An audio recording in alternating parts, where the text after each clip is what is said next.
오늘 설교 제목을 주보를 통해서 미리 보셨죠? 설교 제목은 베델에서 엘 베델로 가는 신앙. 우리 옆에 분에게 베델에서 엘 베델로 가는 신앙이다 라고 한번 이야기해 보시겠습니다. 베델에서 엘 베델로 가는 신앙. 엘이란 말은 여러분이 알고 계시듯이 하나님입니다. 그러면 베델은 하나님의 집이다라는 뜻인데 엘 베델, 앞뒤에 하나님의 이름이 들어있고 중간에 벳이 들어있는데요. 이 히브리 발음으로 베이트입니다. 베이트는 집이라는 뜻입니다. 베델의 하나님. 자, 왜 야곱이 오늘 베델에서 경험했던 하나님을 다시 이름을 바꾸어서 엘 베델이라고 불렀는지 우리가 야곱의 심정으로 창세기의 시대 속으로 들어가서 하나님의 말씀에 감동을 받는 이 시간 되기 바랍니다. 오늘도 하나님 말씀을 증거할 수 있는 특권을 하나님께서 주신 것 제가 당연시 여기지 않습니다.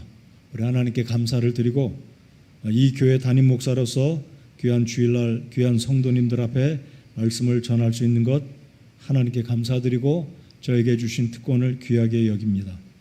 또 제가 하나님의 성령의 감동에 따라 매 주일마다 어떤 말씀을 전해야 할지 주의 성령께서 제 마음속에 감동해 주심에 따라 준비하고 말씀을 전할 때 제게는 기쁜 일임을 고백합니다. 어떤 분들은 우리 목사님 목회하면서 힘들 텐데 하나님 말씀 준비하고 전하는 게 얼마나 힘드실까 그렇게 생각해 주셔서 감사하지만 저에게는 기쁨이 있고 즐거움이 있습니다.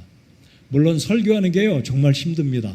과정이 쉽지 않습니다. 그러나 제게는 설교를 여러분께 드릴 수 있는 것이 기쁨이고 하나님께 감사한 마음이 있음을 솔직한 여러분의 목사로 고백을 드립니다.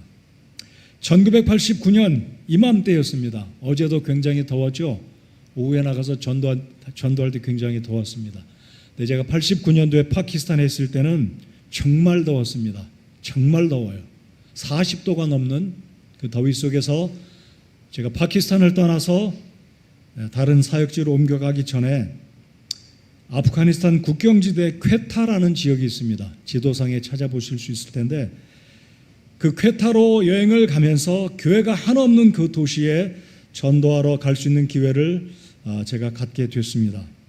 캐네디언, 미국 형제, 독일 형제, 그리고 파키스탄 통역하는 형제, 제 기억으로 여자 싱글 자매 선교사 둘, 한 6명인가 퀘타까지 자동차로 900km를 편도 900km가 넘습니다.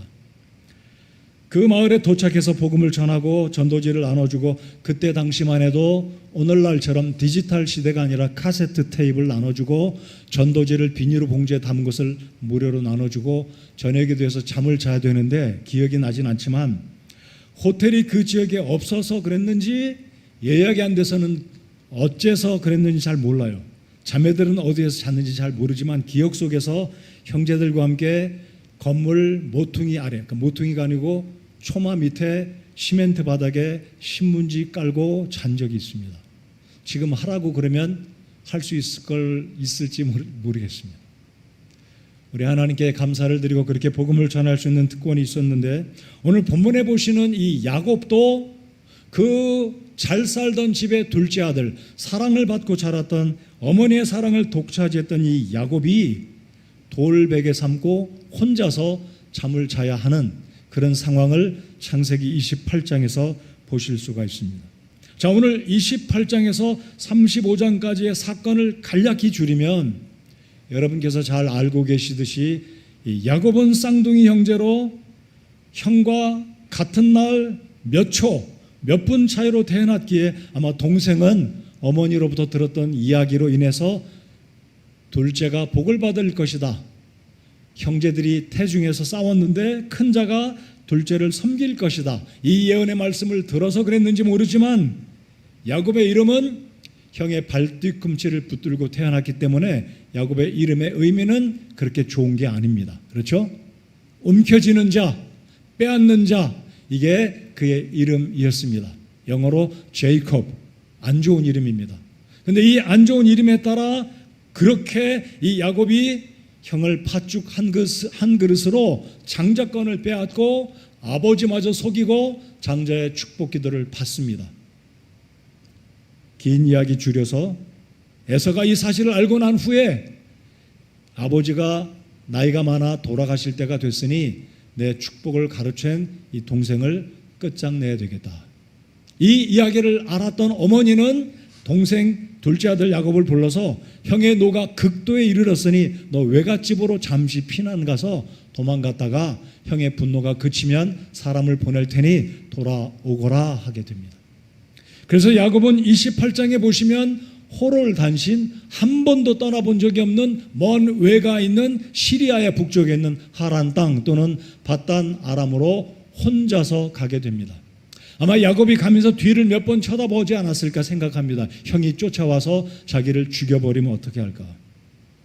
에서는 싸움을 잘하는 말 그대로 사냥꾼이고 다혈질이고 혈기, 힘이 센 사람이 아니었습니까? 근데 야곱은 부엌에서 어머니 곁에서 어머니 주변에 맴돌던 아마 체격적으로도 약한 모습이 아니었을까. 자, 이런 상황에 야곱이 두려움 가운데 있을 때 브엘세바를 떠나 며칠이 되지 않았을 겁니다. 수르라는 지역에 거리적으로 보면 그렇게 멀지 않은 곳에 이제 밤을 지새우게 되는데 혼자서 자게 될 때 야곱이 얼마나 무섭고 외롭고 얼마나 힘들었을까요? 자, 그런데 그 밤중에 우리 하나님께서 28장에 보시면 야곱의 꿈에 나타나서 하늘에 이르는 사닥다리에 천사들이 오르락 내리락 하고 그 사다리 꼭대기에는 우리 하나님께서 야곱을 부르시면서 하신 말씀이 바로 이 말씀입니다. 노란색 글자를 읽을 때 여러분이 야곱이다라는 심정으로 이 말씀을 묵상하고 받아보시기 바랍니다. 우리 같이 읽어보시겠습니다. 시작. 또 보라, 주께서 그 위에서 이르시되 나는 주니 곧 내 조상 아브라함의 하나님이요 이삭의 하나님이니라. 내가 누운 땅을 내가 너와 내 씨에게 주리니 내 씨가 땅에 티끌같이 되어 내가 서쪽과 동쪽과 북쪽과 남쪽으로 널리 퍼지며 너와 내 씨 안에서 땅의 모든 가족들이 복을 받으리라. 또 보라, 내가 너와 함께 있어 내가 가는 모든 곳에서 너를 지키며 너를 이 땅으로 다시 데려오리라. 내가 내게 말한 것을 행할 때까지 너를 떠나지 아니하리라 하시니라. 이 말씀의 약속을 잘 보십시오. 야곱은 지금 총각입니다. 자, 야곱이 재밌는 퀴즈를 한번 드려볼까요? 야곱이 이 말씀을 받고 외가로 가고 있을 때 야곱의 나이는 20대, 30대 전후였을 것이다. 생각되시는 분 한번 손 들어보세요. 그냥 단순하게 생각하시고. 네. 몇 분이 드셨어요? 야곱은 70이 넘은 나이입니다. 어떻게 70이 됐는지 성경은 안 써있지만 이삭이 40이 돼서 결혼을 했고 뒤늦게 자식을 보았는데 이삭이 40이란 말은 할아버지가 140살이라는 거예요. 왜냐하면 아브라함이 100세에 이삭을 낳았기 때문에 이삭이 40이 됐다는 말은 지금 아브라함의 나이가 140이고 아브라함이 175세에 죽었다면 야곱의 나이는 자동적으로 추론하건대 70세가 넘었다는 이야기입니다. 그래서 우리가 상상할 때 야곱은 여기에 등장할 때 청소년쯤, 철부지 이게 아니라 70이 넘은, 근데 오늘 이 시대 70은 아니에요. 그 당시는 평균 수명이 150, 160, 170이었기 때문에 그때 당시에 70이라면 어찌 보면 청년기를 넘어서 이제 중년으로 들어가는 중년 초 정도. 아직은 그래도 야곱이 70세에 건장한 모순같이 들리지만 청년쯤 된 거죠. 아직 장가가지 않았습니다. 근데 이 말씀 보면 외로운 이 밤중에 혼자 잠을 자던 야곱에게 두려움 가운데 있는 이 야곱에게 주님이 말씀하시기를 내가 너를 안전하게 돌아오게 할 것이고 많은 가족들이 태어날 것이다. 내가 가는 모든 길에서 내가 너를 지킬 것이다. 내가 너를 떠나지 아니하겠다. 이 지역의 이름은 수루인데 야곱이 잠이 깬 이후에 이렇게 고백합니다. 아, 하나님이 나와 함께 하시는구나. 하나님께서 나에게 약속하신 이 약속을 분명히 이루실 것을 확신하면서 감사해서 돌을 세우고 거기에 기름을 붓고 그곳에 이름을 베델이다라고 부릅니다. 베델. 그래서 하나님의 집이었다. 바로 이곳이 하나님의 임재가 있었고 하나님이 내게 나타나셔서 말씀해 주신 축복의 장소다 하여서 베델이라고 이름을 지은 것입니다. 자, 이제 본론으로 들어가 보겠습니다. 그렇게 야곱은 정처 없는 두려움과 외로움과 외로운 이 여행 중에 있었지만 하나님의 약속의 말씀을 받고 아마 씩씩하게 기쁨으로 감사함으로 바단 아람 하란 땅에 도착을 했습니다. 그리고 20년의 세월이 지났고, 그리고 앞장에 보면 33장 32장에 보면 드디어 하나님께서 또 나타나셔서 야곱에게 이르시기를 야곱아 이제 너는 일어나서 내 고향으로 돌아가라. 하나님의 명령을 받았던 야곱은 부인들과 11 아들을 데리고 딸을 데리고 드디어 부엘세바로 돌아오는 여정이 바로 32장 33장입니다. 그리고 그 유명한 이 야곱이 에서를 만나서 20년 전에 복수를 갚아야 되는 이 에서, 얼마나 칼을 많이 갈았겠습니까? 사실 400명의 부하들을 이끌고 야곱이 온다는 소식을 듣고 야곱을 박살내겠다, 요절을 내겠다는 마음으로 왔지만 하나님께서 또 나타나셔서 야곱을 위로하시기를 주께서 너를 지키신다는 약속의 말씀을 해주시고, 과연 그 말씀대로 이 야곱이 형님으로부터 용서를 받습니다. 두 형제들이 눈물로 상봉하고 허그를 하고 지난 20년 세월 전에 있었던 약삭 빠르고 형님의 축복들을 가로챘던 이 야곱을 용서하는 장면이 32장에 있습니다. 그리고 야곱의 이름이 이스라엘로 바뀌어지지 않습니까?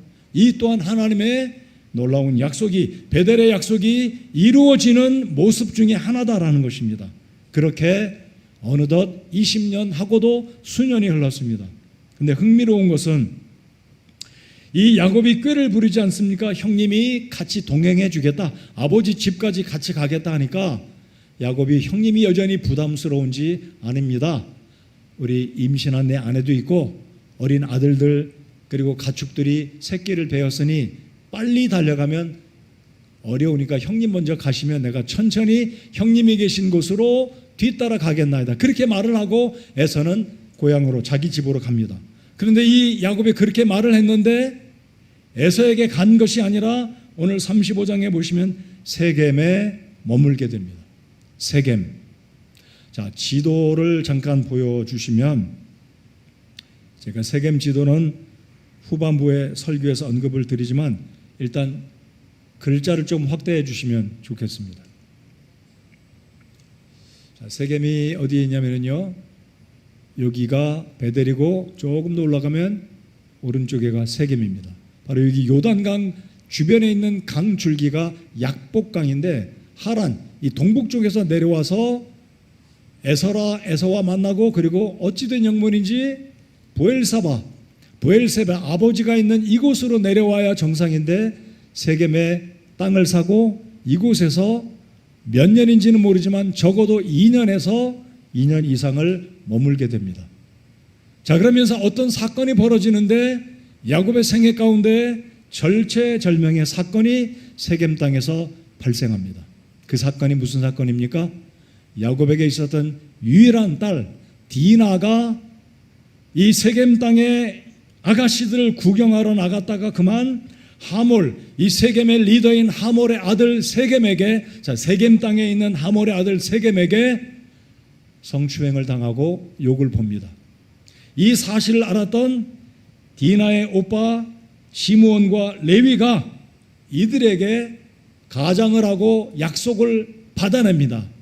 우리가 당신들과 결혼하고 당신들이 우리와 결혼하고, 특별히 세겜이 내 누이 디나를 좋아서 결혼하기 원한다면 할례를 받아야 됩니다 라고 할례를 요구하고 이들이 할례를 받습니다. 모든 세겜의 남자들이 다 할례를 받고 고통이 가장 최고조에 이르렀을 때 시므온과 레위가 칼을 차고 가서 세겜의 모든 남자들을 전부 다 죽여버립니다. 자, 이 소식이 가나안 땅에 급속도로 퍼졌겠죠. 이것을 염려했던 야곱이 극심하게 두려움 가운데 빠지게 됩니다. 이게 34장에 기록되어 있는 사건인데, 이제 35장에서 이 위기의 순간에 하나님이 또다시 야곱에게 나타나십니다. 자, 28장에 20수년 전에 하나님이 두려움과 낙심 가운데 있던 야곱에게 임재 가운데 찾아오셨고, 에서를 만나서 두려움 가운데 맨 뒤에 숨어서 이러지도 저러지도 못하고 기회만 보고 있던 야곱에게 하나님이 또 오셨고, 그리고 다시 35장에 우리 주님이 야곱을 또 찾아오셨습니다. 참조로 창세기 45장에 보면 주님이 또 야곱에게 특별한 방법으로 야곱을 찾아가시는데 그 장면이 무슨 장면입니까? 죽은 줄 알았던 요셉이 살아있다는 소식을 형들, 이 야곱의 첫째 아들들, 둘째 아들들이 이야기할 때 하나님께서 또 나타나셔서 야곱에게 이르시기를 야곱아 두려워하지 말고 이집트로 내려가라라고 말씀합니다. 자, 그러니까 창세기를 잘 보시면 이 야곱이란 인물은 매우 독특하게 하나님의 임재를 독특한 방법으로 특별히 위기 때마다 하나님이 찾아오십니다. 적어도 6번이 그랬어요. 오늘 본문 창세기 35장은 그의 생애 가운데 5번째 하나님의 개별적인 특별한 임재로 하나님이 나타나셔서 위기 중에 있고 두려움 가운데 있는, 어찌 보면 사실적으로 말씀드리면 이 야곱의 일가는 가나안 땅에서 멸문지화를 당할 정말로 위기 속에 있을 때 주님이 또다시 야곱에게 찾아오신 겁니다. 어디로 가라고 말씀하십니까? 베델로 올라가라. 자, 20수년 전에 세겜에 머물렀던 기간 플러스 20년 하면 적어도 22년, 23년 전에, 어찌 보면 야곱은 잊어버렸다가 며칠 전에 2, 3년 전에 창세기 23장에 에서를 만날 때 주께서 위로해 주시는 말씀으로 잊었던 베델의 추억들을 상기시켰다가 다시 이 세겜에서 굉장한 위기 가운데 있을 때 주님이 말씀하시기를 야곱아 베델로 올라가라, 베델로 올라가라. 근데 지도에서 보시면 아래쪽이잖아요. 일반적으로 북쪽으로 가는 것을 올라간다고 하지 않습니까? 근데 왜 올라가라 그랬냐면 이 세겜보다 베델 지역이 해발이 높기 때문에 올라가라라고 표현한 거 그냥 참조로 이해하시면 되겠습니다.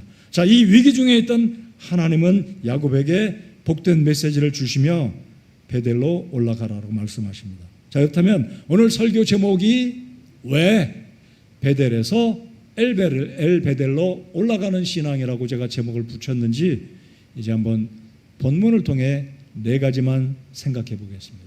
자, 이 말씀을 들으실 때 여러분이 야곱이라고 생각해 보십시오. 지금 당면한 이 상황이 여러분의 상황이다라고 생각하시면서 나라면 이 위기 속에 어떻게 대처할 것인가?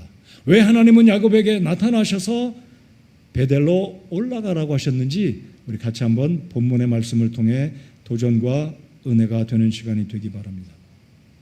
자, 세겜은 여러분이 지도에서 보셨듯이 가나안 땅의 어찌 보면 센터입니다. 중심입니다. 그래서 세겜은 당시에 경제가 발달됐고 무역이 활발했던 경제 도시, 경제의 허브 역할을 하는, 오늘날로 치면 모르겠습니다, 싱가포르 정도, 미국 같으면 중남미를 잇는 중간에 어떤 유명한 LA나 뉴욕 이런 도시, 굉장히 무역이 발달하고 교통이 좋은 요지에 야곱이 정착한 겁니다. 여러분, 야곱이 보통 사람이 아니잖아요. 척하면 척 알고 상황을 판단하고 여기서 머물면 돈 좀 벌겠구나, 우리 자식들 잘 살겠구나, 아마 이런 나름대로의 인간적인 생각이 있었는지 모르지만 하나님 말씀에 따라 곧바로 이동했다면 보엘세바로 곧장 내려갔어야 돼요. 20몇 년 만에 아버지를 만나러 가는데 야곱이 무슨 이유인지 세겜에 머물면서 좋지 않은 일이 벌어지게 됩니다. 자, 우리 말씀을 한번 보실까요? 이 위기 가운데 가나안에 있는 족속들이 아마 하몰의 일가가 야곱이라는 사람에 의해서, 야곱의 2 아들로 인해서 모두 다 죽임당했다는 소식을 들었을 때 이 가나안 부족들은 단단히 마음속에 이 야곱의 일가를 어떻게 해서든지 내 친구의 가족을 멸망시킨 이 야곱이란 어디서 온 자인지 이름도 없는 이 자가 우리의 친구의 가족을 다 죽였으니 원수를 갚겠다, 이런 생각을 하지 않았을까요? 이 위기 속에 하나님께서 말씀하시기를 베델로 올라가라 라고 말합니다. 자, 2절에 야곱이 어떻게 반응을 합니까? 첫 번째 우리가 기억해야 될 것은 위기의 순간에 하나님께서 야곱을 찾아가셨다, 아니면 찾아오셨다라는 것 기억하시기 바랍니다. 여러분께서 삶 가운데 위기 가운데 있을 때 우리 하나님은 전혀 모른 채 하시는 하나님이 아니라 찾아오시고 위로해 주시고 필요에 따라 성경의 말씀으로 우리에게 약속을 확신시켜 주시는 자비하신 전능하신 하나님이다라는 것을 확신하시는 여러분들 되시기 바랍니다. 자, 야곱이 하나님의 말씀을 듣습니다. 베델로 올라가라 했을 때 그 20수년 전에 베델로 야곱이 올라갑니다. 자, 2절 한번 보실까요? 그때가 언제인가요? 절체절명의 위기의 순간입니다. 그때 야곱이 자기 집안 사람들과 자기와 함께한 모든 자에게 이르되 너희 가운데 있는 이방신들을 내버리고 정결하게 하고 옷을 갈아입으라. 우리가 일어나 베델로 올라가자. 나의 고난의 날에 내게 응답하시고 내가 가던 길에서 나와 함께 하신 하나님께서 내가 거기서 제단을 쌓으려 하노라 하매. 4절 보십시오. 그들이 자기들의 손에 있던 모든 이방신과, 제대로 제가 읽었나요? 아니, 야곱이 하나님 믿는 사람이 아닙니까? 그의 11 아들들이, 그의 부인들이 손에 무엇이 있다고요? 이방신이에요. 여러분, 성경 고대 근동에 있는 이방신들은 키가 1m, 1m 50 이런 신들도 있지만 요만한 신들입니다. 손으로 깎은 호주머니에 담고 다녀요. 그래서 필요할 때마다 꺼내놓고 그 앞에 절하고 기도하는 상당히 편리한 신들이죠, 소위 말하면. 그래서 이들이 이 3절 4절로 짐작해 보건대 세겜에 머물던 이들이 영적으로 변했다는 거예요. 귀걸이, 코걸이, 온갖 장식, 이교도의 문화, 옷, 복장, 심지어 이들 손에 우상들이 있었다는 사실은 하나님은 이 상태에서는 야곱을 12족장의 아버지로, 아브라함과 이삭과 야곱의 조상으로 세워지는 것을 원치 않으셔서 32장 3장에 나타나신 하나님께서 그의 이름을 바꿔주셨는데 아직까지 야곱의 모습, 그의 일가는 우상과 세속적인 문화 속에 있다는 겁니다. 잘 기억하십시오. 왜 야곱이 세겜에 머물렀는지, 그리고 세겜은 어느 지역인지 말씀을 드렸습니다. 경제가 발달하고 그리고 문화적인 교류가 많았던, 아마 가나안 지역에서 세겜만큼 유명한 영향이 높은 지역도 드물었을 것입니다. 이곳에 야곱이 살면서 결국은 타협하고 변질된 믿음으로 바뀌어졌다는 거예요. 그래서 야곱은 베델로 올라가는 하나님 말씀에 쇄신하고 변화를 이루기 위해서 아들들에게, 그리고 집안에 있는 모든 가솔들에게 옷을 벗고 우상을 빼고 귀걸이, 코걸이, 모든 것들을 다 빼고 하나님께 변화된 모습으로 베델에 올라가서 단을 쌓기 원했다라는 겁니다. 그래서 첫 번째, 이 야곱이 베델을 엘베델로 부르게 된 과정에는 하나님의 임재가 있었다는 것 기억하십시다. 두 번째로, 이 야곱은 하나님의 명령에 따라 베델을 기억하고 베델로 올라가기 위해서 하나님이 말씀하신 그대로 하나님께 순종하여 자식들에게 20년 전에 있던 이야기들을 다시 들려줍니다. 내가 20년 전에 호를 단신, 내가 너희들을 낳기도 전에, 여보 내가 당신을 만나기 전에 이런 상황 가운데 있었는데 살아계신 하나님이 나를 찾아오셨고 나에게 이런 약속을 해주셨기에 눈으로 보는 바와 같이 여러분들이 있고 우리가 보는 가축들, 이 재산들 모두가 다 하나님의 축복의 결과다라고 이야기하고, 지금 베델로 올라가면서 하나님의 말씀에 순종하여서 변화된 몸과 마음으로 베델로 지금 올라가는 것입니다. 자, 그렇다면 야곱이 베델로 올라갈 때 어떤 일이 있었는지 5절을 한번 보시겠습니다. 5절에 그들이 이동할 때, 성경은 야곱의 일가가 지금 몇 명인지 기록을 안 합니다. 최소한 11명의 아들, 1명의 딸, 야곱 자신, 그리고 아마 이 집안에 있던 종들이 있다면 글쎄 50명 안팎 될까요? 40명, 50명 될까요? 잘 모르겠습니다. 분명한 것은 가나안에 있는 연합된 이 족속들이 연합을 해서 하몰의 일가가 야곱의 두 아들에 의해서 도륙당한 원수를 갚고자 한다면 야곱의 일가는 속수무책으로 모두 다 죽임을 당할 수밖에 없을 것입니다. 모든 아들들, 부인들, 재산들 몽땅 다 빼앗기고 야곱은 거기서 끝이 났을 겁니다. 아마 야곱의 일생은 여기서 끝이 났었을 것입니다. 그런데 5절에 보시면 우리 하나님의 약속이 이행되고 있었습니다. 어떻게 해요? 자, 5절에 보시면 야곱의 아들들을 추격하지 못하였더라. 어떻게 해요? 자, 하나님께서 놀랍게 역사하신 것은 하나님께서 가나안 족속들의 마음들에 두려움이, 보십시오, 하나님의 두려움이 사방으로 임했습니다. 세겜을 중심으로 동서남북으로 이 소식을 들었던 모든 사람들이 야곱의 일가를 치려고 하는 이들의 마음 가운데 하나님이 초자연적으로 역사하심으로 두려움이 임해서 이들이 움직이지 못했다는 것입니다. 저는 그렇게 믿어요. 만약에 하나님이 도와주시지 않았다면 이 문맥의 5절의 말씀을 보면 야곱은 여기서 끝이 났을 겁니다. 그러나 하나님의 놀라우신 섭리가 있었기에 사방으로 두려움이 임했기 때문에 이들이 추격하지 못했다. 이 말을 바꾸면 하나님의 두려움이 없었다면 야곱은 오늘 끝이었습니다. 자, 그래서 드디어 야곱이 제단을 쌓습니다. 7절 다 같이 읽어보겠습니다. 7절 시작. 그가 거기서 제단을 쌓고 그것을 엘베델이라 불렀으니 이는 그가 자기 형의 얼굴을 피하여 도망할 때 하나님께서 거기서 그에게 나타나셨기 때문이더라. 7절의 말씀은 그러니까 20년 플러스 2, 3년 전의 사건을 창세기의 기자 모세는 이 구절을 읽고 있는 우리 모두에게 상기시켜주고 있는 것이다라는 것을 이 본문의 문맥을 통해서 볼 수 있어야 하겠습니다. 자, 그렇다면 왜 하나님은 야곱을 베델로 보내셨고 야곱은 하나님의 초자연적인 섭리로 그들이 가나안 부족들에게 공격받지 아니하고 무사하게 약 20km 거리를 내려가서 베델에 당도해서 하나님께 제단을 쌓고 20년 전에 그 약속을 실감하고 하나님이 나를 지켜주시는구나. 지난 바단 아람에서의 시간도 에서를 만났을 때도 그리고 디나의 사건으로 끝장날 뻔한 이 위기 가운데 야곱은 하나님의 약속을 실감하며 베델의 이름을 바꿔서 부르기를 엘 베델이다라고 부르게 된 것입니다. 이게 무슨 뜻일까요? 야곱의 신앙이 성숙되는 과정입니다. 그러면 베델의 의미가 뭐라고요? 하나님의 집입니다. 베이트 엘, 하나님의 집입니다. 근데 엘, 베트 엘, 앞뒤로 하나님의 이름이 들어가 있는데 쉽게 말씀드리면 베델의 하나님입니다. 다른 말로 말씀드리면 하나님 집의 하나님입니다. 자, 그러면 하나님의 집의 하나님은 하나님의 집의 의미가 포인트를 둔 겁니까? 아니면 하나님의 집에 하나님의 의미가 포인트가 주어진 것이겠습니까? 후자입니다. 자, 그러니까 야곱은 지금 장소의 의미를 부여한 게 아닙니다. 하나님께서 야곱에게 너 베델로 올라가라.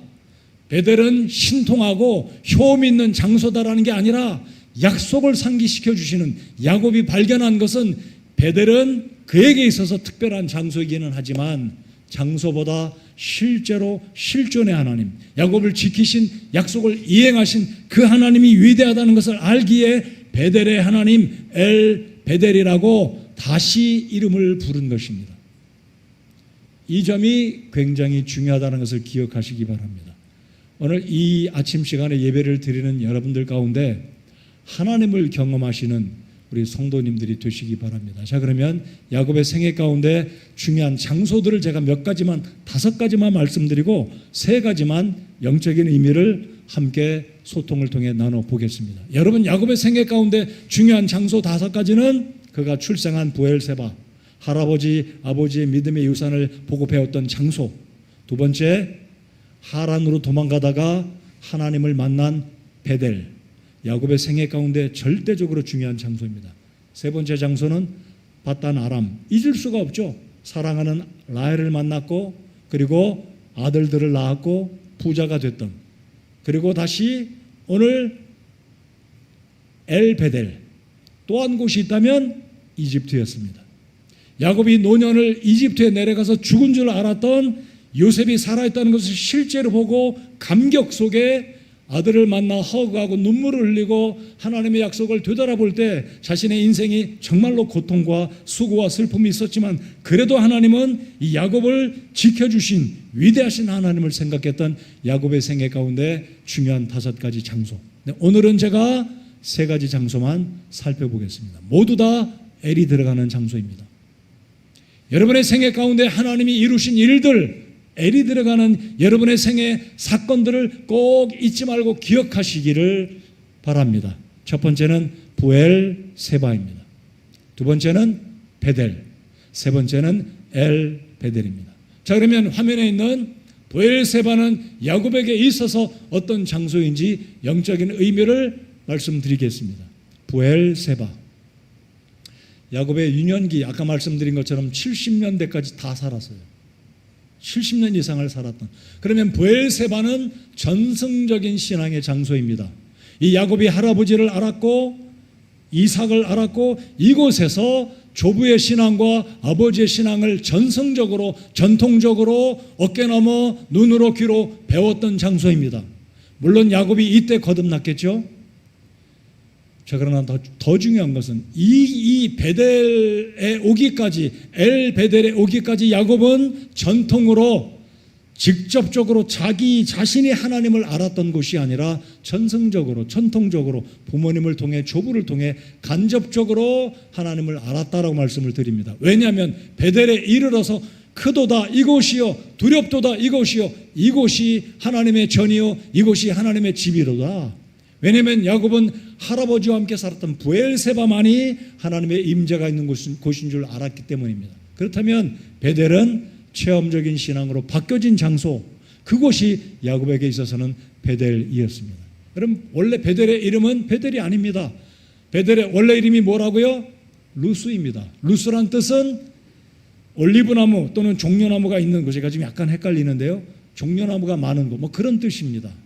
자, 그런데 이 베델의 이름을 루스에서 베델로 부른 것은 야곱이 자신이 경험한 브엘세바를 떠나면 하나님이 없는 줄 알았지만 바로 그곳에도 하나님의 임재가 있었기에 크도다 놀랍도다 이곳이요 이곳이 바로 하나님의 전이다. 왜냐하면 하나님의 사닥다리가 천사들이 오르락 내리락 하는 그곳을 야곱의 생애 가운데는 하나님을 개인적으로 체험한 장소였습니다. 세 번째, 엘 베델. 자, 이 장소는 20년 전이나 지금이나 크게 차이가 없었을 겁니다. 자, 이 엘 베델의 의미는 다시 말씀드리지만 장소가 중요한 게 아니라 하나님이 베델의 하나님, 하나님이 약속을 이행시켜 주시는 내가 인격적으로 실제로 하나님을 경험한 장소가 엘 베델입니다.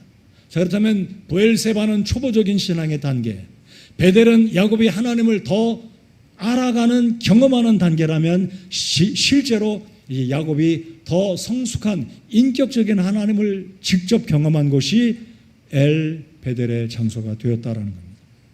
여러분께 여쭤보겠습니다. 여러분이 언제 거듭나셨습니까? 어디에서 복음을 듣고 거듭나셨습니까? 그곳이 여러분에게 있어서는 브엘세바일 수 있고 베델일 수 있습니다. 그러나 여러분의 삶 가운데 이제 세겜에 머물다가 세속된 도시에서 경제적으로 발달한 그 도시에서 야곱이 하나님의 고향, 믿음의 고향으로 브엘세바로 내려가지 않고 세겜에 땅을 사고 집을 짓고 거기서 살다가 낭패를 겪고 톡톡한 대가를 지불하고 이제 베델로 가서 엘 베델이라는 고백을 하게 된 의미를 생각해 보자라는 겁니다. 여러분, 구원 받으셨습니까? 우리가 거해야 될 것은 베델 아니면 브엘세바 아니면 엘 베델이 되어야 되는데 세겜이 좋아서 하나님의 언약의 말씀도 잊어버리고 아버지가 계신 곳도 돌아가지 않고 세겜에 안주하고 살다가 세속의 문화를 받아들이고 세속적인 복장으로 집안의 식구들이 우상을 섬기는 상황으로 바뀌어졌다는 거죠. 그래서 야곱이 이제 하나님의 말씀에 따라서 베델로 올라가라는 이 말씀, 이런 사건을 통해서 우리 하나님은 야곱을 변화시키시고 야곱을 계속해서 야곱으로 움켜쥐는 자로 욕심 부리는 사람으로 꾀를 부리는 사람으로 살기를 원치 않으셨기 때문에 하나님은 섭리 가운데 아마 이런 일들을 만나게 하셨고 다시 야곱을 베델로 보내셨다. 그리고 베델이 야곱에게 있어서는 이전의 베델이 아니라 엘 베델. 그렇지, 하나님은 약속을 이행하시고 장소보다, 어떤 특별한 장소보다, 건물보다, 조건보다 하나님 자체가 내게 있어서는 가장 귀중한 분이시다라는 것을 뒤늦게 깨달은 야곱이 스스로 고하기를 엘 베델이다라고 고백한 것입니다. 사랑하는 성도 여러분들, 믿고 구원받아서 하나님께 감사하고 기쁘시죠? 그렇다면 우리가 살아가는 여건 가운데 여기가 좁사오니 베드로처럼, 여기가 좁사오니 초막셋을 짓고 살고자 하는 그런 마음처럼 세상과 하나님 사이에 중간에 양쪽 발을 내디디면서 혹시 타협하고 변질된 믿음으로 세상을 답습하고 로마서 12장 1절에 있는 말씀처럼 세상을 바라보고 세상에 동화되어서 살아가고 있지는 않는지 베델로 돌아가는, 그래서 베델의 하나님을 이제는 확실히 경험하고 베델의 하나님을 이제는 엘 베델의 하나님이다라고 고백하고 하나님이 내 삶에 진실하게 내 삶을 있게 하시고 나를 지키시고 인도하시는 하나님이라는 사실을 인정하고 확증하는, 인격적으로 하나님을 경험하시는 여러분이 되시기를 소망합니다. 구원받은 것에서 머물지 마시고 하나님을 초보적인 단계에서 아는 것으로 머물지 마시고 약속하신 그 하나님을 바단 아람에서 경험했고 에서와의 만남에서 경험했고 세겜의 위기를 통해서 경험했던 하나님을 인격적으로 알았던 이 베델의 하나님을 야곱이 고백하기를 엘 베델의 하나님입니다. 저와 여러분의 삶에도 하나님이 발견되어지시고 하나님이 내 삶의 중심이 되어지시는 가장 귀한 분으로 예수님을 섬기고 믿고 따르는 저와 여러분이 되시기를 바랍니다. 자, 그런데 여러분, 이 본문을 잘 보시면 이상한 사건이 중간에 기록이 되어 있어요. 그 사건이란 드보라의 죽음입니다. 여러분, 드보라가 누구일까요? 알고 계시는 분이 계신가요? 드보라가 갑자기 죽고 장사 지내는 사건이 앞뒤 문맥으로 보면 잘 안 맞는 것 같아요. 드보라의 죽음이 기록되고 그의 무덤을 알론 바구트라고 기록합니다. 왜 이 사건이 기록됐는지 말씀을 잠시 후에 드리고, 이 사건의 의미는 영적으로 굉장히 전환점을 이루는 야곱의 생애 가운데 분수령이 됐다는 것을 꼭 기억하시기 바랍니다. 그 의미는 드보라를 설명드린 후에 왜 이 사건이 중요한지, 이 의미가 무엇인지 말씀드리겠습니다. 자, 그럼 드보라가 누구일까요? 우리 말씀을 보시겠습니다. 8절. 자, 8절 관계 접속사 그러나가 기록됐습니다. 제가 여러 차례 언급드리지만 성경을 읽으실 때 그러므로, 그러나 이게 나오면 앞뒤 상하 문맥에 반드시 연결이 있다는 걸 기억하시고 눈을 크게 뜨고 바라보셔야 됩니다. 자, 우리 8절 다 같이 읽겠습니다. 시작.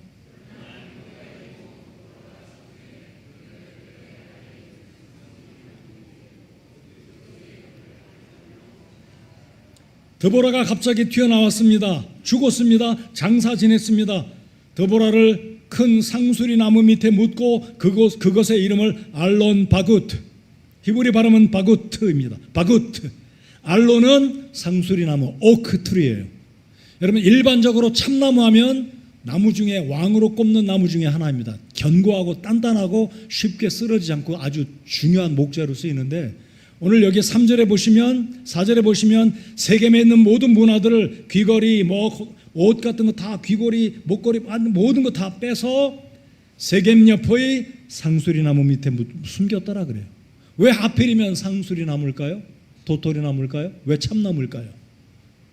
의미인즉슨 참나무는 수명이 오래 갑니다. 쉽게 부러지거나 사라지지 않습니다. 키가 높습니다. 그래서 멀리 어디로 갔다가 오랜만에 와도 그 자리를 찾기가 쉬운 곳이 상수리 나무인지라 구약 성경에 이 고대 근동의 풍습 가운데는 중요한 것을 묻거나 이정표로 삼는 나무로 쓰는 게 상수리 나무였습니다. 그러니까 4절에도 그렇고 이게 드보라의 무덤을 상수리 나무 아래에 썼는데, 알론 바구트, 그 말은 애도의 눈물로 상수리 나무로 장례를 치룬 것을 이 묘비가 아니라 상수리 나무 밑에 이 드보라의 묘를 쓴 것을 알론 바구트, 눈물의 상수리 나무다라고 이름을 지은 겁니다. 그러니까 야곱의 의도는 오랜 세월이 지나도 자신의 어머니의 유모였던 드보라의 무덤을 찾아오기 쉽게, 기억하기 쉽도록 알론 바구트, 눈물의 상수리 나무다라고 이름을 지은 겁니다. 자, 그러면 드보라가 어떻게 여기에 와 있을까? 이게 궁금한 겁니다. 자, 우리 같이 생각해 보겠습니다. 드보라가 어떻게 여기에 와 있을까요? 우리가 상상할 때는 지금 이 야곱에게는 11아들과 그의 4명의 부인, 2명의 처, 그리고 처의 몸종들인 이 4명의 부인, 11명의 아들, 그리고 종들 몇 명인데, 아니 드보라가 어디서 갑자기 왔을까? 궁금하시죠? 이 힌트는 창세기 27장 45절입니다. 제가 빨리 가겠습니다. 우리 같이 27장 45절을 읽겠습니다. 자, 드보라의 행방이 중요한 의미를 말씀드리고자 제가 세밀하게 설명을 드립니다. 자, 읽겠습니다. 시작. 내 형의 분노가 너를 떠나 없어지고 내가 그에게 행한 것을 그가 잊어버리거든 그때 내가 사람을 보내어 너를 거기서 불러오리라. 어찌하여 내가 한날에 또한 너희 둘을 이르랴 하고. 여러분, 여기에 드보라는 밧단 아람 사람입니다. 고향이 거기에요. 근데 이 드보라가 어떻게 해서 브엘세바에 왔습니까? 리브가가 시집 올 때 따라온 거예요. 자신의 여주인 야곱의 어머니 리브가를 따라 밧단 아람을 떠나 브엘세바로 내려왔습니다. 그럼 언제 이 드보라가 여기 왔냐고요? 둘 중에 하나입니다. 하나는 27장 45절. 이 라합이 아니라 이 리브가는 야곱을 사랑했기 때문에 야곱을 멀리 떠나보내면서 사랑하는 아들의 안부가 그리웠지 않습니까? 몇 날 며칠이면 아들을 데려오겠거니 하고 생각했는데 보십시오. 그가 노여움이 그치면 너를 사람을 보내서 너를 거기서 불러오리라. 근데 그 며칠이 몇 주일, 몇 달이 일 줄 알았는데 얼마가 지났다고요? 20년이 지난 겁니다. 여러분, 성경은 리브가가 지금도 살아있다 죽었다 침묵합니다. 저는 죽었을 거라고 봅니다. 언급이 없어요. 그런데 이 리브가는 이때 자신의 종인 이 드보라를 하란으로 보내서 사랑하는 아들의 안부를 여러 번 물었을 겁니다. 그래서 오고 가면서 소식 역할을 했던 사람이 바로 드보라였는데, 드보라는 하란에 머물다가 야곱과 함께 왔던지 아니면 소식을 전하면서 브엘사바에 이미 당도해 있다가 야곱이 20수년 만에 가족들을 데리고 온다는 이야기를 듣고 그 야곱의 아들들, 어린아이들을 돌보러 또다시 이 유모 역할을 하기 위해서 자신의 주인의 아들의 자녀들을 돌보기 위해서 야곱에게 조인했기 때문에 이 드보라가 지금 여기에 있다는 거예요. 근데 드보라가 나이가 들어서 갑자기 죽게 된 겁니다. 자, 이제 그러면 이 드보라의 죽음이 이 야곱의 생애 가운데 어떤 의미, 어떤 방점을 찍는지 말씀을 드리겠습니다.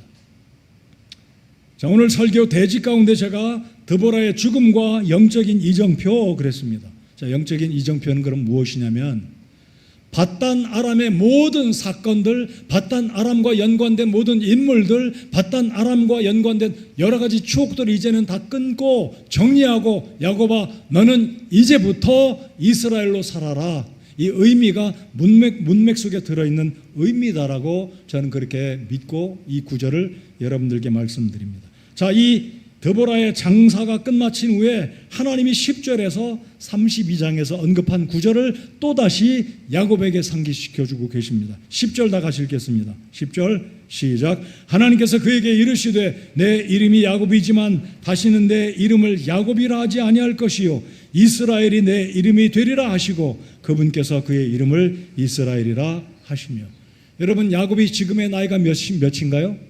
92세 됐어요. 밧단 아람으로 갈 때 70이었고 세겜에 머물렀을 때가 2, 3년. 그러니까 지금 야곱의 나이는 90 조금 넘은 거죠. 오늘 이 시대로 치면 야곱이 아마 중년 147세에 죽었기 때문에 그의 할아버지는 175세에 죽었습니다. 근데 야곱은 147세 이집트에서 죽었는데 야곱의 나이가 지금 90대 초반쯤 된다면 이제 야곱은 중년으로 가고 있는 시기, 중년 후반기. 자, 그런데 야곱의 생애는 밧단 아람을 경점으로 야곱에서 이스라엘로 바뀐 시점이 창세기 22장입니다. 남은 생애는 야곱은 이제 이스라엘로 살아갑니다. 왜일까요? 그 힌트가 여기 10절 이하에 들어있습니다. 우리 하나님 아버지는 야곱을 어머니 뱃속에 있을 때 작은 자가 큰 자를 섬김을 받을 것이다. 작은 자가 큰 자가 될 것이다. 하나님의 구속사의 주권적인 역사는 야곱이 메시아의 계보를 잇는 하나님의 뜻이었습니다.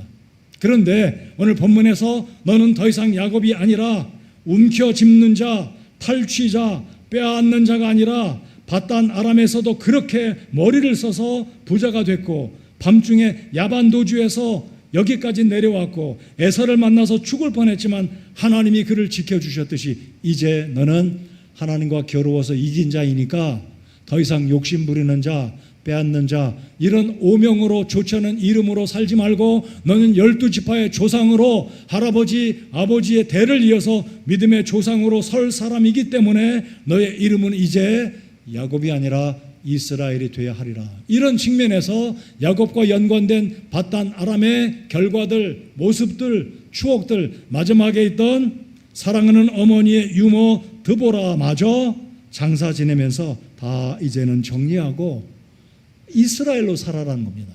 그러니까 이 엘 베델의 의미는 이스라엘의 영적인 삶과 드보라를 장사 지내고 드디어 부엘세바로 내려가서 드디어 하나님이 언약하시고 약속하신 아브라함의 언약을 계속해서 이어가는 믿음의 방백으로 12지파의 조상으로 쓰임받는 이 시점에서 하나님은 더 이상 야곱으로 하나님께서 야곱을 쓰시기 원하신 것이 아니라 이스라엘로 쓰시기 원하신다는 겁니다. 사랑하는 성도 여러분들, 여러분과 저의 이름은 이충세이고 여러분의 이름이 있어요. 그 의미 속에 들어있는 이기적인 나, 옛사람에 매여서 살아가고 있는 야곱과 같은 기질들이 여전히 우리 속에 들어있다는 것을 기억하시기 바랍니다. 그리고 이제 엘 베델에서 경험한 하나님, 확증하는 그 하나님, 인격적으로 만난 이 하나님을 만나서 야곱 스스로가 엘 베델이라 불렀는데 하나님은 그 이름마저도 다시 바꿔주고 확신시켜주면서 이스라엘의 모습으로 내려가기를 하나님이 원하셨기에 알론 바구트, 거기에서 밧단 아람, 과거의 모든 추억들, 영향력들을 이제 다 탈피하고 독립해서 너는 믿음의 방백으로 홀로 우뚝 서서 할아버지, 아버지의 약속을 이어받는 너의 허리에서부터 민족들의 왕들이 나오는, 여러분 11절 보십시오. 내가 민족을 이룰 것이고 허리에서 너의 왕들이 나올 것이가 아브라함에게 약속했던 동일한 약속입니다. 이 의미는 뭡니까? 예수님이 너의 후손 가운데 태어난다 이거죠. 사랑하는 성도 여러분들, 베델의 하나님으로 인해서 감사하십시다. 여러분의 삶 가운데 베델의 경험이 있으신가요? 부엘세바의 경험이 있으신가요? 저와 여러분은 이방인이고 이스라엘 사람이 아니기 때문에 부엘세바와 베델과 상관이 없습니다. 그러나 영적인 의미로 저와 여러분에게 있어서도 어느 한날 예수님을 믿고 구원받은 우리의 부엘세바, 우리의 부엘은 우리의 과거의 삶 가운데 분명히 있었다라고 저는 믿습니다. 그렇다면 오늘 이 시간, 이 아침 시간에 저와 여러분의 삶 가운데 여전히 세겜 가운데 머물고 있으면서 세상을 탐하고 세상 것을 누리고 세속된 믿음으로 살아가고 있다면 하나님께서 야곱에게 이르시기를 베델로 올라가라. 내가 도망갈 때 혼자서 외로움 가운데 있을 때 너를 부른 그 하나님, 내가 만난 그 하나님을 다시 만나서 하나님께 예배하라는 이 하나님의 말씀을 상기받았던 야곱은 제단을 쌓고 그곳의 이름을 엘 베델이다라고 불렀습니다. 오늘 이 말씀이 여러분에게 어떤 영적인 교훈으로 여러분 마음속에 감동이 되셨는지는 모르겠습니다. 그러나 야곱이 경험했던 그 베델의 분명한 경험들, 그런 구원의 간증들, 구원의 기쁨들이 여러분의 마음속에 영원히 잊혀지지 아니하고 기억되어지는 여러분의 삶의 베델의 추억들이 생생하게 기억되는 구원의 확신이 하나님의 약속의 말씀들을 감사하고 기억하는 여러분들의 삶들이 되시기 바랍니다. 그리고 한 걸음 더 나아가 베델이 아니라 이제는 엘 베델이다. 베델의 하나님, 나를 만나주시고 찾아오신 그 하나님, 20년 넘도록 나를 지켜주신 하나님, 라반의 분노 가운데서, 에서의 분노 가운데서, 여기 세겜의 사람들의 추격 가운데서도 하나님은 야곱을 지켜주셨고 모든 과거를 이제 정리하고 너는 더 이상 밧단 아람과 야곱의 이름과 상관없는 이스라엘로 변화될 것을 주님께서 요구하시는 이 말씀을 기억하시는 저와 여러분 되시기 바랍니다. 여러분, 우리의 삶에는 신앙의 굴곡이 있을 수밖에 없어요. 잘할 때도 있고 슬럼프에 빠져서 깊이 내려가서 하나님을 기쁘시게 못할 때도 있습니다. 그럴지라도 다시 내가 경험한 부엘세바의 하나님, 베델의 하나님, 나를 구원하신 예수 그리스도의 그 은혜를 기억하고 신실하신 하나님 앞에 나와서 고난의 순간에 위기의 때마다 좌절하고 낙심의 때마다 신실하시고 우리를 찾아오시는 하나님 앞에 나아가 베델의 하나님을 찬양하고 엘 베델의 하나님을 확신하고 확증하는 인격적으로 하나님을 만나 경험하는 저와 여러분이 되시기를 바랍니다. 우리가 예수님을 영접할 때 우리는 이미 최소한 가장 기본적인 하나님의 임재를 경험한 것입니다. 예수님의 성령, 하나님의 성령을 모셨기 때문에 우리는 성령을 모신 진짜 필요한 하나님의 임재를 경험하고 하나님의 백성들이 된 것입니다. 그렇지만 영적으로 성숙하기 위해서는 그 베델이 엘 베델이 되어야 된다는 것. 내가 있기까지 하나님은 여전히 나와 함께 하시고 내가 어디를 가든지 나를 지키시고 동행하시고 성경에 수많은 약속들을 하나님이 지켜주시는 하나님 엘 베델의 하나님으로 고백하는 저와 여러분의 신앙의 확신이 되어지기를 바랍니다. 70년간 우리 교회를 이곳까지 인도하신 우리 하나님 엘 베델의 하나님을 확신하며 찬양하고 영광을 올려드립니다. 우리 하나님 말씀 한 구절을 읽고 함께 자리에서 일어나서 우리 엘 베델의 하나님을 기념하고 감사하며 찬양을 올려드리겠습니다. 자, 이 구절을 같이 읽겠습니다. 내가 결코 너를 버리지 아니하고 너와 함께하리라. 우리 다 같이 읽어보시겠습니다. 야곱을 기억하고 야곱의 상황이다라고 생각하고 20수년 전에 나를 찾아오셨고 나로 하여금 많은 아들들과 많은 재산들을 이토록 나를 축복하신 그 하나님, 신실하신 하나님, 오늘 나의 삶에 그분은 베델의 하나님이 아니라 한 단계 더 뛰어넘어서 엘 베델의 하나님이다. 이런 고백으로 이런 심정으로 이 구절을 읽겠습니다. 자, 읽겠습니다. 시작. 내가 결코 너를 버리지 아니하고 너와 함께하리라. 아멘. 우리와 함께 하시는 하나님을 믿으십니까? 그 하나님은 베델의 하나님뿐만 아니라 베델만이 아니라 베델의 하나님, 하나님의 집의 하나님이다라는 것. 하나님은 우리와 항상 함께하고 계신다는 것을 믿고 확신하시기 바랍니다. 함께 일어나서 찬송하겠습니다.